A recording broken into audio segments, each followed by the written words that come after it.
Olá, turma, tudo bem? Bora lá para nossa leitura de hoje, né? Mais um dia aqui com o Senhor, com a palavra, e eu tenho certeza que o Espírito Santo vai ministrar as nossas vidas hoje de maneira tão especial como ele já tem feito, né? A gente se alegra por aquilo que ele já está fazendo. Hoje, domingo, né? O final de semana aí cheio da presença do Senhor, descansando, tempo em família, tudo sempre muito bom no final de semana, né? Pelo menos aqui em casa, essa é a sensação que eu tenho de pleno descanso. Meu coração fica tranquilo, o meu dia fica mais lento, né? Vou fazendo as coisas de acordo com o que eu vou, né? Aproveitando o dia. E Deus tem me ensinado de forma bem, às vezes, difícil, né? Como é bom viver momentos simples, ordinários, né? No nosso dia a dia, lavando roupa, lavando louça, arrumando uma cama, fazendo a comida. Como é pleno, como é bom, como a presença de Deus está ali o tempo todo conosco. E o Senhor tem me ensinado muito isso também. Por isso que final de semana eu gosto tanto para esse tempo de descanso e esse tempo de presença de Deus diferente do nosso dia a dia da semana, né? Vamos lá, domingo então. Hoje, semana 43, último dia dela, dia 7, né? Domingo, dia 22/10. Vamos orar, entregar esse momento para o Senhor e a gente já vai começar a leitura de hoje. Jesus, muito obrigado, Pai, por esse final de semana. Muito obrigado, Senhor, por mais um dia de vida que o Senhor tem nos dado. Sou grata, Senhor, pelo tempo que o Senhor tem nos proporcionado de intimidade com o Senhor, de leitura da palavra, de devocional, de estudo. Senhor, como tem sido bom esses momentos em que nós paramos tudo, em que deixamos tudo, Senhor, e a gente vem para os teus pés, e a gente vem para a tua presença, ainda que nós já estejamos, né? Nós temos a mania de falar, Senhor, que agora nós entramos na sua presença, mas nós sabemos que todo o nosso dia, ele é diante do Senhor, é na tua presença, Senhor.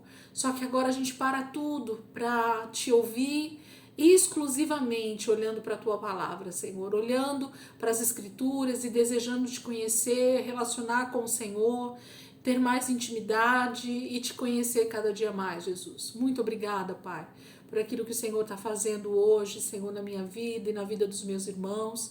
Eu te glorifico, Senhor, por mais uma semana que o Senhor tem nos dado, em nome de Jesus. Amém, queridos? Glória a Deus. Vamos lá, então?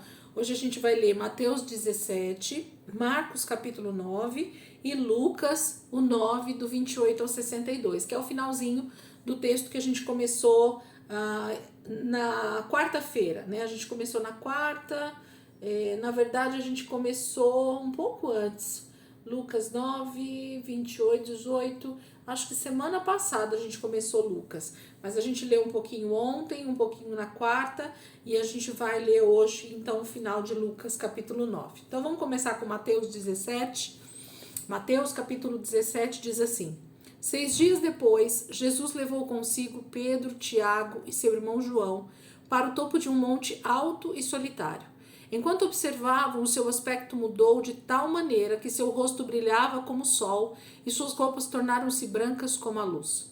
De repente, Moisés e Elias apareceram diante deles, conversando com Jesus. Então Pedro disse a Jesus: Senhor, é maravilhoso podermos estar aqui. Se o Senhor quiser, farei 3 abrigos, um para o Senhor, outro para Moisés e outro para Elias.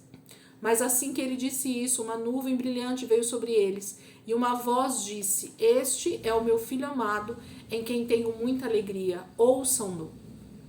Com isso, os discípulos caíram no chão, com o rosto em terra, tremendamente assustados. Jesus veio e os tocou. Levantem-se, disse ele, não tenham medo.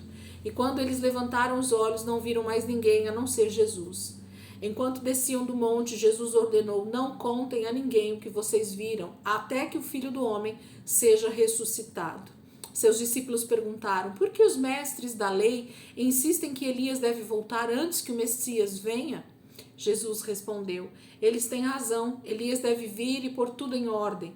Mas eu lhes digo, Elias já veio, mas não foi reconhecido e foi maltratado por muita gente. Da mesma forma, o Filho do Homem também sofrerá nas mãos deles. Então os discípulos entenderam que ele estava falando de João Batista. Quando acabaram de descer o monte, uma imensa multidão estava esperando por eles. Veio um homem que se ajoelhou diante de Jesus e disse: Senhor, tenha misericórdia de meu filho, porque ele tem ataques e está em grande aflição, por muitas vezes cai no fogo ou na água. Eu trouxe o meu filho aos seus discípulos, porém eles não puderam curá-lo.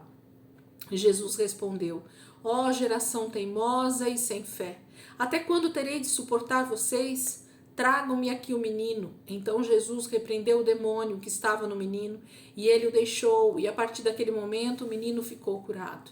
Depois disso, os discípulos em particular perguntaram a Jesus: por que nós não podemos expulsar aquele demônio? Por causa da fé pequenina de vocês, disse Jesus. Porque se vocês tivessem fé, ao menos do tamanho de uma minúscula semente de mostarda, poderiam dizer a esta montanha: saia daqui, e ela iria para bem longe, mas nada seria impossível. Porém, esta espécie não sairá se vocês não tiverem orado e jejuado. Um dia, enquanto eles ainda estavam na Galiléia, Jesus lhe disse: o Filho do Homem será entregue ao poder dos homens. Eles o matarão e no terceiro dia ele ressuscitará. E o coração dos discípulos encheu-se de tristeza. Ao chegarem a Cafarnaum, os cobradores de impostos do templo vieram a Pedro e lhe perguntaram: o mestre de vocês não paga o imposto do templo? Claro que paga, respondeu Pedro. Então ele entrou em casa para falar a Jesus sobre isto. Mas antes que ele tivesse a oportunidade de falar, Jesus perguntou: o que você acha, Pedro? Os reis cobram impostos do seu próprio povo. Os reis cobram impostos do seu próprio povo ou dos estrangeiros? Dos estrangeiros, respondeu Pedro. Disse-lhe Jesus: então os cidadãos não pagam.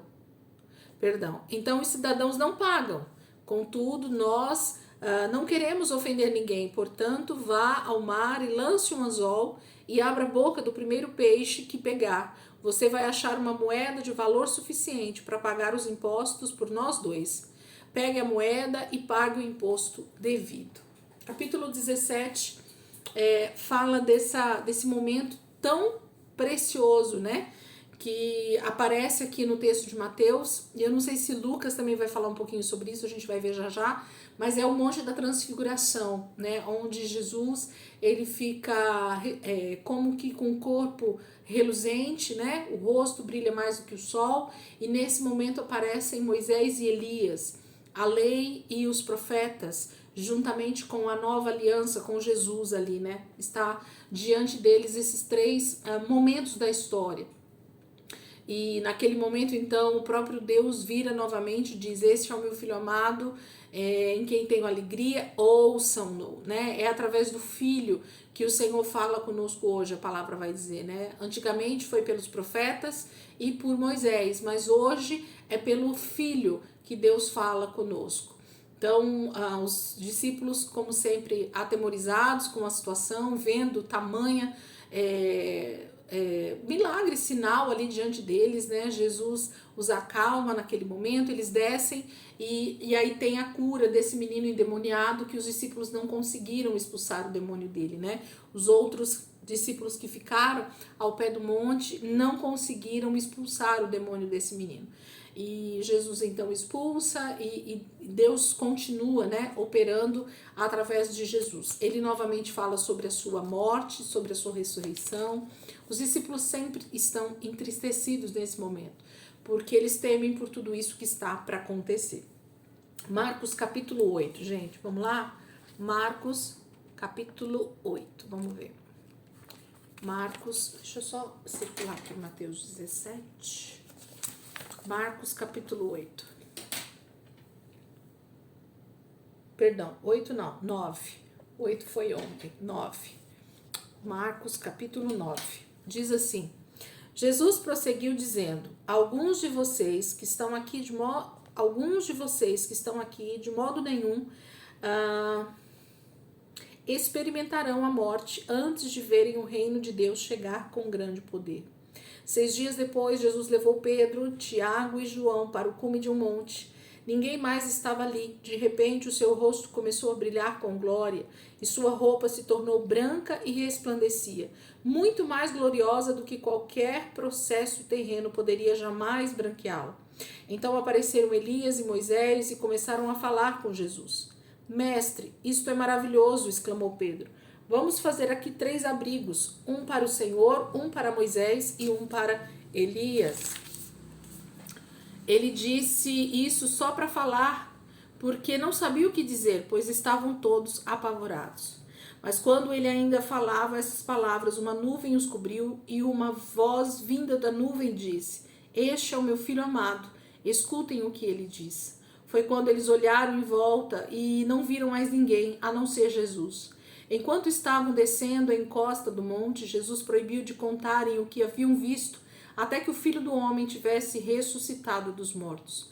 Portanto, eles guardaram aquilo para si mesmos, mas discutiam entre si a respeito, e perguntaram o que ele queria dizer por ressuscitar dos mortos. Então eles começaram a perguntar a Jesus: por que os mestres da lei dizem que Elias deve vir primeiro? E Jesus respondeu: na verdade, Elias veio primeiro para preparar o caminho, mas porque está escrito que é necessário que o Filho do Homem sofra muito e seja rejeitado? Mas eu digo a vocês, Elias já veio e o maltrataram como quiseram, como está escrito a seu respeito. Quando chegaram perto dos outros discípulos, encontraram uma grande multidão ao redor dos outros discípulos, enquanto alguns mestres da lei discutiam com eles. A multidão olhou admirada para Jesus quando ele veio na direção deles, e então correram para cumprimentá-lo. Sobre o que é toda esta discussão? Perguntou Jesus. Um dos homens no meio da multidão tomou a palavra e disse: Mestre, eu trouxe o meu filho para que o Senhor o curasse. Ele não pode falar, porque está com um espírito que o impede de falar. E sempre que o espírito toma conta dele, atira-o no chão. Ele espuma pela boca, arranja os dentes e fica rígido. Então eu pedi aos seus discípulos que expulsassem o demônio, mas eles não conseguiram. Jesus disse: Oh, que fé pequena vocês têm! Quanto tempo mais devo ficar com vocês até que finalmente creiam? Quanto tempo mais esperarei? Tragam-me o menino. Então o trouxeram, mas o espírito, quando viu Jesus, imediatamente causou uma convulsão no menino. Ele caiu no chão, contorcendo-se e espumando pela boca. Há quanto tempo ele está assim? Perguntou Jesus ao pai do menino. E ele respondeu: Ele está assim desde que era pequeno. Muitas vezes o espírito faz cair no fogo ou na água para matá-lo.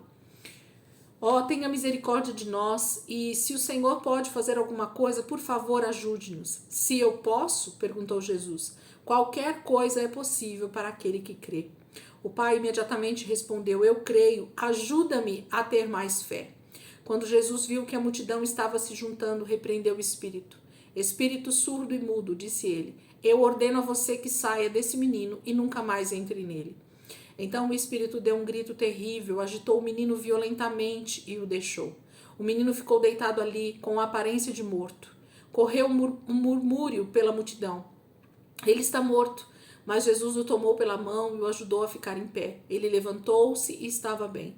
Depois disso, quando Jesus estava sozinho com seus discípulos em casa, eles lhe perguntaram: por que nós não pudemos expulsar aquele espírito? Jesus respondeu: essa espécie só sai com oração e jejum. Eles deixaram aquela região e atravessaram a Galileia. Jesus tentava evitar que alguém soubesse onde eles estavam, a fim de poder passar mais tempo com seus discípulos, ensinando-lhes. E ele lhes dizia: o Filho do Homem será entregue nas mãos dos homens e será morto, e 3 dias depois ele ressuscitará. Porém, eles não entendiam e tinham medo de perguntar o que ele queria dizer. Assim chegaram a Cafarnaum. Quando eles estavam acomodados na casa onde iam ficar, ele perguntou: que era o que vocês estavam discutindo no caminho? Porém, eles ficaram em silêncio, porque discutiam sobre qual deles era o maior. Ele se sentou e chamou os 12 para que o rodeassem e disse: todo aquele que quiser ser o primeiro será o último e o servo de todos. E então pôs uma criança no meio deles, tomou a criança nos braços e disse-lhes: todo aquele que acolher em meu nome uma criança como essa, estará me acolhendo. E todo aquele que me acolher não está apenas me acolhendo, mas também aquele que me enviou. João disse-lhe certa vez: Mestre, nós vimos um homem utilizando o seu nome para expulsar demônios. Nós o proibimos porque ele não é do nosso grupo. Não o proíbam, disse Jesus, porque ninguém que faça milagres em meu nome se voltará contra mim em seguida. Todo aquele que não é contra nós está a favor de nós. Eu afirmo a vocês a verdade: se alguém lhes der um copo de água em meu nome, porque vocês são de Cristo, eu afirmo que de modo nenhum perderá a sua recompensa. Mas, se alguém fizer tropeçar um desses pequeninos que creem em mim, seria melhor que esse homem que amarrasse uma enorme pedra de moinho em volta do seu pescoço e fosse jogado no mar. Se a sua mão o leva a praticar o mal, corte-a. É melhor viver para sempre mutilado do que ter as duas mãos e ser jogado no inferno, onde as chamas nunca se apagam, onde o seu verme não morre e o fogo não se apaga. E se o seu pé o leva a praticar o mal, corte-o. É melhor ser coxo e viver para sempre do que ter 2 pés e ser lançado no inferno, onde o seu verme não morre e o fogo não se apaga. E se o seu olho o leva a praticar o mal, arranque-o fora. É melhor entrar no reino de Deus com um olho só do que ter os 2 olhos e ser lançado no inferno, onde os vermes nunca morrem e o fogo nunca se apaga. Cada um será salgado com fogo. O sal é bom, mas não vale nada se perder o seu sabor. Aí não tem como restaurá-lo. Tenham sal em vocês e vivam em paz uns com os outros. Então, Marcos capítulo 9 vai falar um pouco dessas passagens que a gente viu em Mateus 17.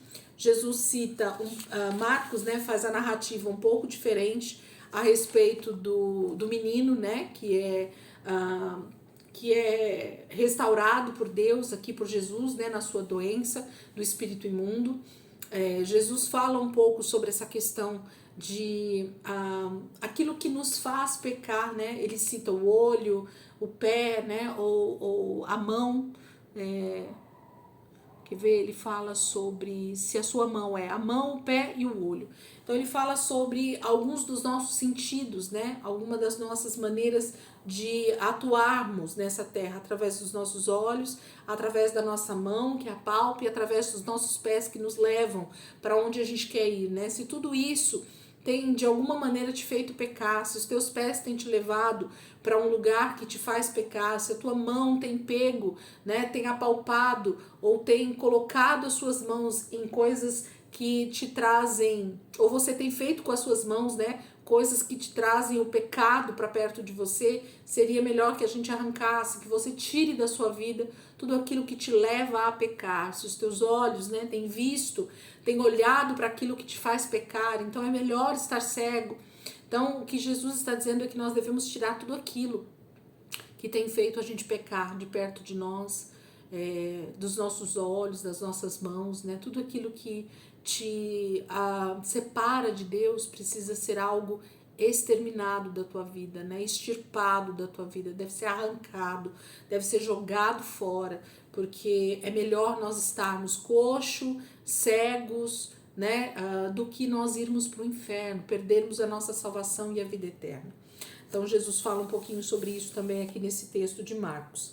Vamos ler agora o finalzinho de Lucas, anda um pouquinho aí para frente, Lucas capítulo 9, e agora então o final, né, do 28 ao 62. Vamos pegar aqui 28, aqui, ao 62, que é o final do texto. Diz assim: 8 dias depois, Jesus levou consigo Pedro, João e Tiago e subiu no monte para orar. Quando ele estava orando, seu rosto começou a se transformar e suas roupas ficaram brancas e brilhantes como o brilho de um relâmpago.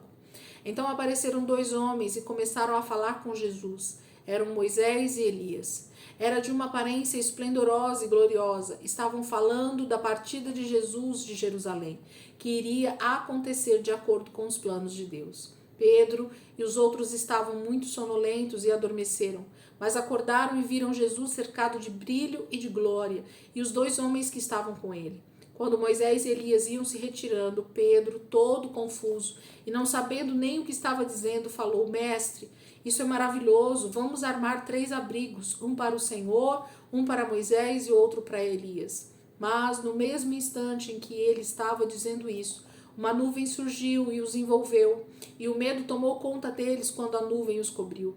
E uma voz da nuvem disse: Este é meu filho, meu escolhido, a quem vocês devem ouvir.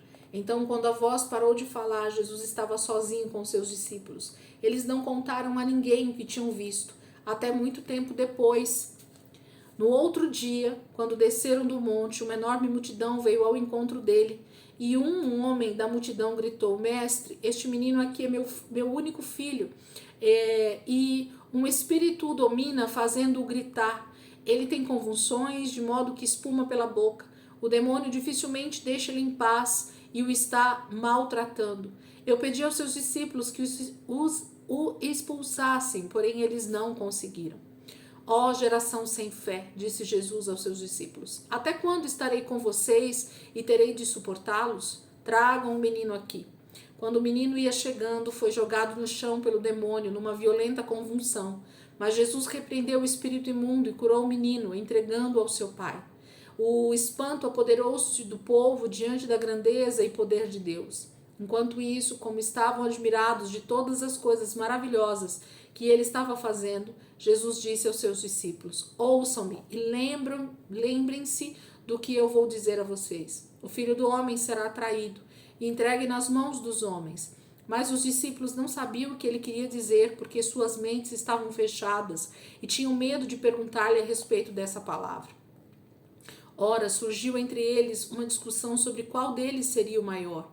Mas Jesus, conhecendo os pensamentos deles, pôs uma criancinha em pé ao seu lado, dizendo-lhe: Quem recebe esta criança em meu nome está recebendo a mim, e quem me recebe está recebendo aquele que me enviou. O seu cuidado pelos outros é a medida da grandeza de vocês. Seu discípulo João veio a ele e disse: Mestre, nós vimos alguém usando o seu nome para expulsar demônios e lhe proibimos de fazê-lo. Afinal, ele não está no nosso grupo. Mas Jesus disse: Vocês não deviam ter agido assim, porque todo aquele que não está contra vocês está a favor de vocês. Como se aproximava o tempo da sua volta para o céu, Jesus resolveu decididamente ir para Jerusalém. Ele enviou mensageiros adiante a fim de reservarem hospedagem numa aldeia samaritana. Porém foram mandados embora. O povo da aldeia não quis recebê-los, porque se dirigiam a Jerusalém. Quando veio a notícia do que tinha acontecido, os discípulos Tiago e João disseram a Jesus: Senhor, podemos pedir que caia fogo do céu para queimar todos eles? Eles fizeram uma pergunta: Senhor, podemos pedir que caia fogo do céu para queimar todos eles? Mas Jesus voltou-se e chamou a atenção deles, dizendo: Vocês não percebem com que se parece o coração de vocês? Porque o Filho do Homem não veio para destruir a vida dos homens, mas para salvá-la. E eles foram adiante para outra aldeia. Quando iam passando, alguém disse a Jesus: Eu o seguirei sempre, aonde quer que for. Mas Jesus respondeu: Eu não possuo nenhum lugar para encostar a cabeça. As raposas têm covas para morar e os pássaros têm ninhos. Porém, o Filho do Homem não tem onde repousar a sua cabeça aqui na terra. A outro ele disse: Siga-me. Mas o homem respondeu: Senhor, permita-me ir primeiro sepultar meu pai. E Jesus respondeu: Deixe que os mortos sepultem os seus próprios mortos. O seu dever é vir e proclamar o reino de Deus. Ainda outro disse: Sim, Senhor, eu irei, mas deixa-me primeiro voltar e despedir-me da minha casa. Mas Jesus lhe disse: Todo aquele que põe a mão no arado e olha para trás não está apto para o reino de Deus. Capítulo 9, então, aqui de Lucas, né? E finalizando do versículo 28 ao 62, fala um pouquinho dessas passagens que a gente acabou de ler, tanto em Mateus quanto em Marcos, e fala um pouquinho aqui no final sobre essa questão de Jesus estar dizendo para alguns discípulos para segui-lo, e eles falam a respeito de enterrar os mortos, despedir-se dos seus parentes. Então coloca alguns outros textos aqui dentro desse próprio texto que Lucas está narrando. Inclusive esses textos a gente já leu em outros evangelhos, né, e os textos vão se repetindo. Eu gosto muito da ordem cronológica porque ela mostra um pouquinho melhor para nós a questão dos acontecimentos, tá? Mas esse ano ela ainda está um pouquinho mais difícil da gente entender. O ano passado a gente fez essa leitura em ordem cronológica com uma Bíblia específica da Editora Vida, que é a Bíblia em ordem cronológica. A maioria das pessoas não tem essa Bíblia, né? E por isso a dificuldade da gente fazer essa leitura acompanhando essa Bíblia. A gente nunca quer trazer nenhum tipo de transtorno ou de custo para ninguém aqui através da leitura. O que eu quero é que vocês peguem a Bíblia de vocês aí e leiam, né? Então a gente tem tentado facilitar de alguma forma, mas a maioria dos textos, se colocados em ordem cronológica, eles ficam muito mais simples para a gente entender, porque principalmente os evangelhos, eles trazem a mesma narrativa em épocas diferentes, pelo autor diferente, né? O autor de Mateus, o autor de Marcos, o autor de Lucas e o autor de João estão escrevendo os mesmos relatos, porém com uma visão de uma época diferente, num momento da história diferente, e com a sua própria vivência, né? Então, por exemplo, Mateus e João, eles foram discípulos de Jesus propriamente dito, né? Marcos e Lucas já não. Eles ouvem a narrativa através dos discípulos, através de testemunhas